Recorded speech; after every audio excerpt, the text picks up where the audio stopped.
Sekarang kita kedatangan laptop yang memiliki prosesor Intel lagi. Setelah kemarin kita bahas Acer yang menggunakan Intel Core i9 yang belum tonton ya. Nah, sekarang dari Lenovo nih. Lenovo IdeaPad Slim 5 14 IRL8 yang menggunakan Intel Core i7 generasi 13 dan H-series. Nah, penasaran seperti apa performanya dan apa aja yang perlu diperhatikan dari laptop yang satu ini? Langsung kita bedah laptop ini.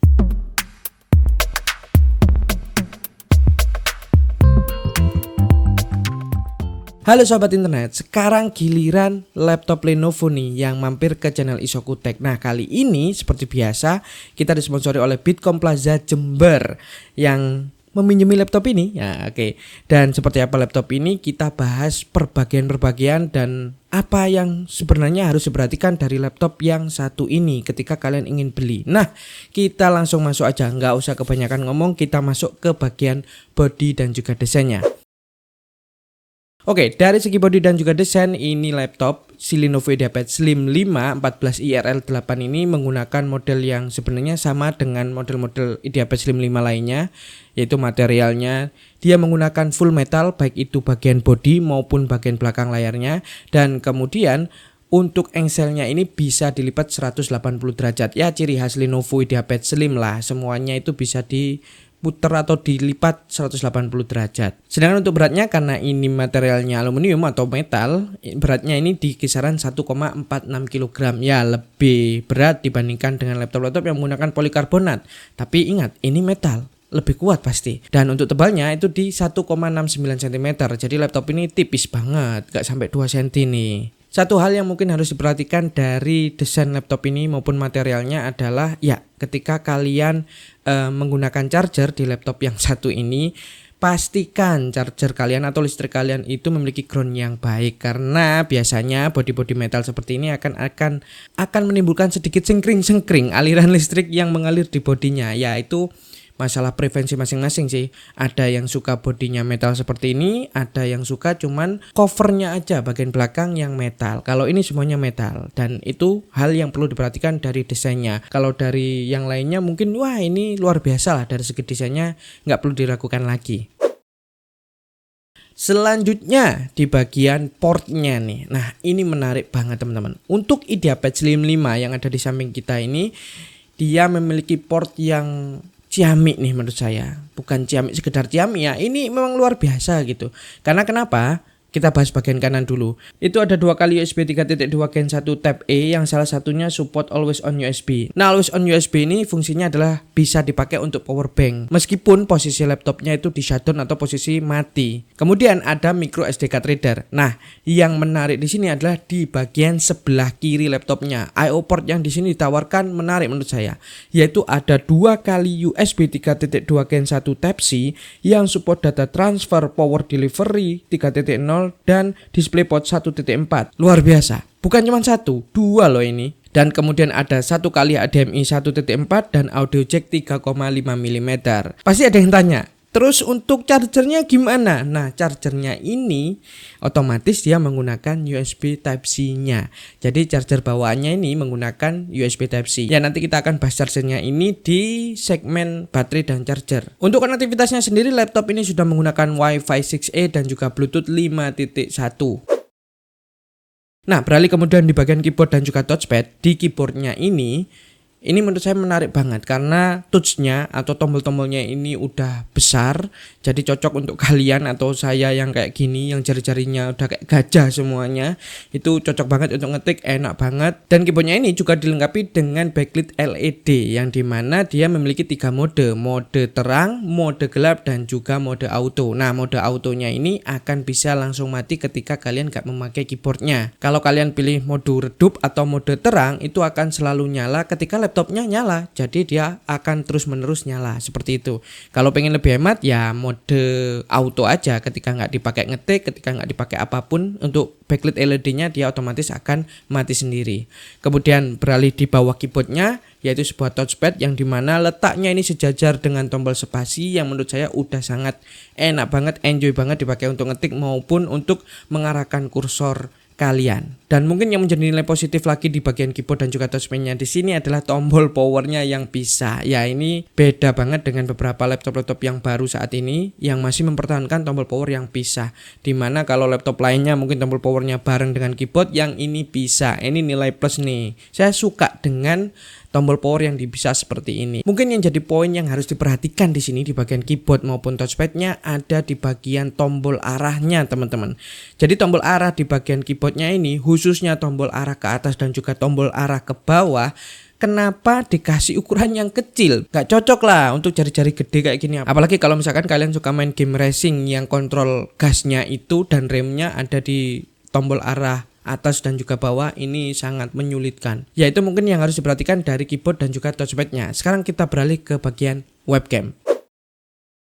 Di bagian webcam, sekali lagi IdeaPad Slim 5 14 IRL8 ini menawarkan sebuah konfigurasi webcam yang luar biasa menurut saya. Karena webcamnya ini menggunakan 2,1 megapiksel dengan resolusi 1080p 30 fps. Dan bukan itu aja, webcamnya ini sudah dilengkapi dengan privacy shutter. Pasti ada yang bilang kan sama aja dengan beberapa laptop lainnya. Oh, tunggu dulu. Ini webcam juga dilengkapi dengan infrared dan juga TOV sensor, di mana fungsinya bisa membaca wajah kalian atau face recognition. Jadi, salah satu keamanan biometrik yang ditawarkan dari laptop ini adalah face unlock. Kemudian juga dilengkapi dengan 2 mic di sini, dan hasilnya bisa teman-teman lihat berikut. Ini adalah hasil webcam dari Lenovo IdeaPad Slim 5 14 IRL8. Nah, kayak gini nih. Hasilnya kayak gini, suaranya juga kayak seperti ini. Kita beralih ke bagian display sekarang. Nah, ini displaynya display kekinian, bukan display yang menggunakan rasio 16:9 lagi, tapi rasionya 16:10 dengan resolusi WUXGA atau 1920 x 1200 yang bisa memuat konten lebih banyak pastinya dibandingkan dengan layar-layar yang memiliki rasio 16:9. Panelnya ini menggunakan panel IPS dan juga sudah menggunakan anti glare layarnya. Dan brightness-nya 300 nit, dan yang menjadi plus lagi dari displaynya adalah di display dari Lenovo IdeaPad Slim 5 yang kita bahas ini, dia sudah mengantongi sertifikat UV Rainland, di mana untuk cahaya biru atau cahaya ultraviolet yang ada di laptop ini sudah terreduce. Jadi nggak membahayakan lagi bagi kesehatan mata kita atau bagi kesehatan kita sendiri. Mungkin yang disayangkan dari display laptop ini adalah color gamutnya.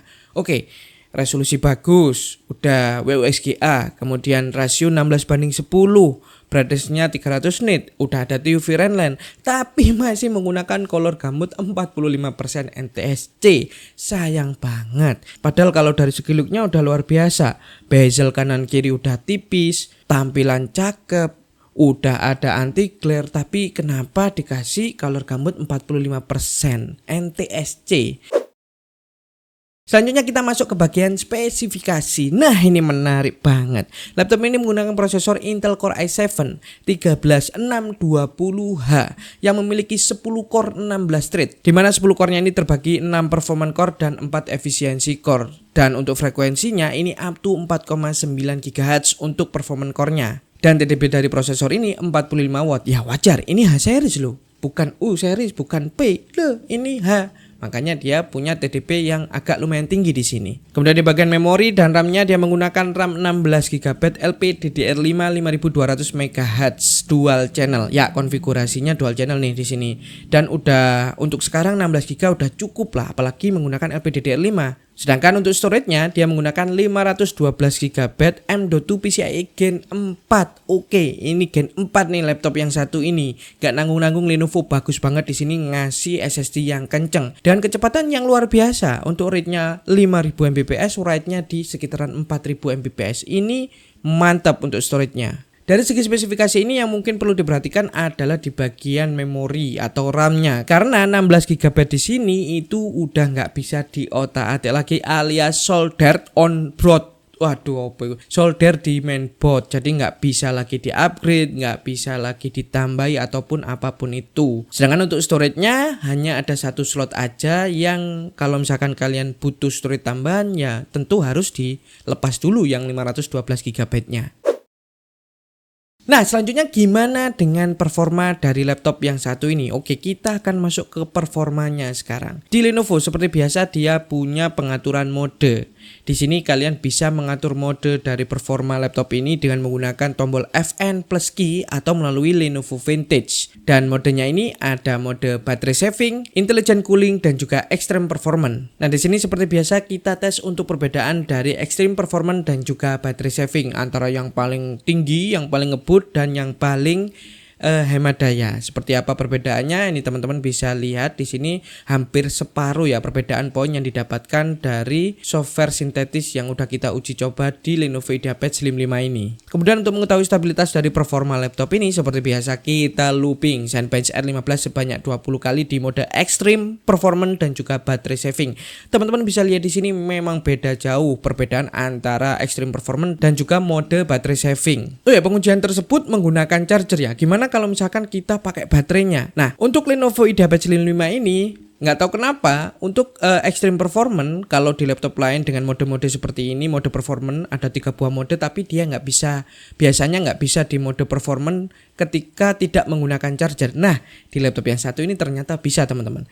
Jadi kita bedakan antara yang menggunakan charger dan yang menggunakan baterai di mode Extreme Performance. Ini dia adalah hasil looping Zenbench R15 20 kali. Teman-teman bisa lihat di sini memang ada sedikit perbedaan antara yang menggunakan charger dan yang menggunakan baterai. Tapi untuk tingkat stabilitasnya itu hampir mirip, sama-sama lah ya, stabil banget. Dan juga kalian bisa melihat di sini antara perbedaan Extreme Performance, battery saving, dan juga extreme performance yang pakai baterai tadi terkait dengan clock speed dari prosesor yang satu ini. Nih kelihatan banget nih di sini teman-teman bisa lihat kalau misalkan penggunaan di mode extreme performance baik itu baterai maupun charger itu sebenarnya hampir mirip-mirip ya untuk clock speednya. Yang beda banget di sini adalah ketika menggunakan mode battery saving. Memang untuk clock speednya dibuat turun banget. Jadi makanya skor yang diperoleh ketika menggunakan battery saving itu emang turun banget di sini. Tapi hal ini berkaitan dengan suhu kerja. Nah, suhu kerjanya antara extreme performance yang menggunakan charger dan juga extreme performance yang menggunakan baterai itu hampir mirip-mirip. Yang beda jauh sekali lagi karena diturunkan clock speednya, maka di mode battery saving suhunya juga paling rendah di sini. Jadi kalau misalkan kalian pengen suhu dari laptop ini agak sedikit rendah, ya pakai mode battery saving aja. Kemudian untuk GPU tesnya atau GPU benchmarknya di sini, oh ya tadi kelupaan kayaknya ya. Untuk GPU yang dipakai di sini adalah integrated GPU.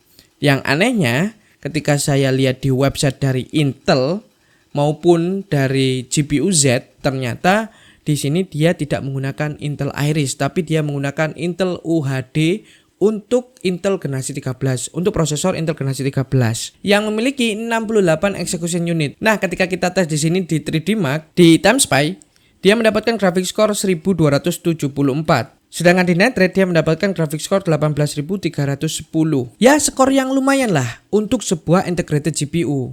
Sekarang gimana kalau misalkan laptop ini dipakai untuk content creation? Seperti biasa, Adobe Premiere dan juga Blender. Adobe Premiere menggunakan Adobe Premiere Pro CC dengan project video vertikal berdurasi 1 menit 21 detik. Dimana ketika render Full HD, laptop ini membutuhkan waktu 2 menit 13 detik aja. Kemudian ketika menggunakan 4K, laptop ini butuh waktu 4 menit 29 detik. Dan di Blender seperti biasa render BMW 27, laptop ini butuh waktu 3 menit 50 detik. Ya, ini menurut saya udah cukup kalau dipakai untuk content creation. Dan kalian butuhnya laptop yang tipis dan ringan. Nah, IdeaPad Slim 5 ini bisa jadi pilihan kalian. Mungkin yang perlu diperhatikan tadi adalah bagian suhu ya. Ketika mode extreme performance itu suhunya agak ya panas lah. Kalau disentuh di bagian permukaan bagian keyboard atas ini, atasnya keyboard itu agak sedikit hangat. Bukan hangat hampir kepanas malah. Oke, kita udah benchmark ini itu. Kalau dipakai main game gimana? Nah, ini gamenya 2 aja. Gamenya seperti biasa F1 2022 dan juga Red Dead Redemption 2. Pasti ada yang bilang, "Woi, gamenya itu toh." Ya gak apa-apa lah. Yang penting udah ada gambaran di sini. Gimana kalau laptop ini dipakai untuk main game racing dan juga main game Red Dead Redemption 2 itu AAA game bukan sih? Ya, pokoknya teman-teman bisa lihatlah hasilnya berikut. Oke, F1 2022 dengan setting ultra low di resolusi Full HD. Laptop ini bisa menghasilkan 39 fps di minimum fps dengan maksimum fps di 53, sedangkan average fps-nya di 45 fps. Dan untuk Red Dead Redemption 2 di sini masih menggunakan resolusi Full HD dengan preset setting favor performance. Ya, pokoknya yang mentok kiri itu dah. Kita pakai preset aja biar cepet ya di sini. Dan ternyata laptop ini bisa menjalankan Red Dead Redemption 2 ini dengan minimum fps di 24 fps dan maksimum fps-nya di 25 fps dan average-nya itu di 24,5 fps. Jadi mungkin untuk Red Dead Redemption 2 ini kalian harus turunkan untuk resolusinya lah biar bisa playable. Kalau 20 nggak sampai 30 gini ya kasihan laptopnya. Mungkin ya diturunkan tadi 720, mungkin 720p itu akan bisa menyentuh angka 30 ke atas. Itu masih bisa dipakai untuk main. Nah, kemudian bagian yang mungkin jadi nilai plus dari laptop ini kan H-series nih ya. Terus gimana dengan konsumsi dayanya? Oke, ya kita tahu H-series itu biasanya agak sedikit boros untuk baterainya, tapi di sini Lenovo IdeaPad Slim 5 ini dia menggunakan baterai sebesar 56,6 Wh dan untuk chargernya itu 65 watt menggunakan USB Type-C seperti yang saya sebutkan di awal tadi. Dan hebatnya di sini Lenovo udah menyediakan beberapa settingan di Lenovo Vintage. Termasuk di sini kalian bisa memilih untuk ngecas cepat dengan menghidupkan rapid charge. Kemudian ada namanya overnight battery charging mode, di mana fitur ini itu menghentikan sementara charging dari laptop ini. Misalkan kalian ngecas laptop ini ketika malam dan ditinggal tidur, maka laptop ini akan bertahan di 80% untuk pengisian dayanya. Dan nanti ketika pagi hari atau pertama kali laptop ini mau dipakai, dia akan meneruskan pengisian dari baterainya ini sampai ke 100%. Nah, ini cocok banget nih untuk kalian yang tanya, "Yo, gimana kalau misalkan ngecas semalaman, apa nggak bahaya?" Wah, ini udah ada fitur yang bisa mengaktifkan atau bekerja dengan pintar meskipun itu dicas semalaman. Selain itu, ada juga mode konservatif, di mana ketika kalian mengisi baterai dari laptop ini, dia akan berhenti di angka 70-80% aja. Fitur-fitur itu tadi nggak bermanfaat dong, nggak bisa maksimal dong, kalau misalkan baterainya di sini nggak tahan lama. Bener nggak sih? Jadi, menurut hasil uji coba kita di laptop ini, video playback dari 100% sampai habis, sampai mati sendiri, laptop ini bisa bertahan sampai 5 jam 50 menit sekian lah. Ya, jangan dibandingkan dengan U-series yang bisa bertahan sampai lebih dari 10 jam dan lain sebagainya. Ini H-series loh, bisa bertahan 6 jam, hampir 6 jam seperti ini luar biasa menurut saya. Jadi dari segi baterai maupun charger saya nggak komplain, nggak ada komplainan nih dari Lenovo IdeaPad Slim 5 yang satu ini. Nah, gimana tuh menurut kalian mengenai Lenovo IdeaPad Slim 5 yang satu ini? Apakah laptop ini kira-kira udah cukup untuk kebutuhan kalian yang sekarang lagi bingung nih menentukan laptop mana yang harus saya pilih untuk misalkan butuh laptop tipis, ringan, nggak berat-berat, enteng dibawa kemana-mana dengan harga kisaran 12-13 jutaan? Ya, kalau cukup dengan kebutuhan kalian dan memenuhi kebutuhan kalian dengan segala kelebihan dan juga poin-poin yang harus diperhatikan dari laptop yang udah kita bahas ini, ya bolehlah Lenovo IdeaPad Slim 5 ini jadi pilihan kalian. Kalau pengen beli, sekali lagi yang mensponsori kita belinya di Bitkom Plaza Jember. Kalau misalkan kalian ada di wilayah wilayah Besuki Jember, wis langsung aja ke Jember aja di Bitkom Plaza Jember. Dan kemudian apa lagi? Udah kayaknya ya. Terima kasih udah menonton sampai menit ini dan terima kasih selalu setia untuk menonton video-video baru dari Isokutech teman-teman. Jangan lupa untuk like, comment, share, dan subscribe Isokutech. Terima kasih sekali lagi dan see you on the next video teman-teman. Saya Fat undur. Dadah.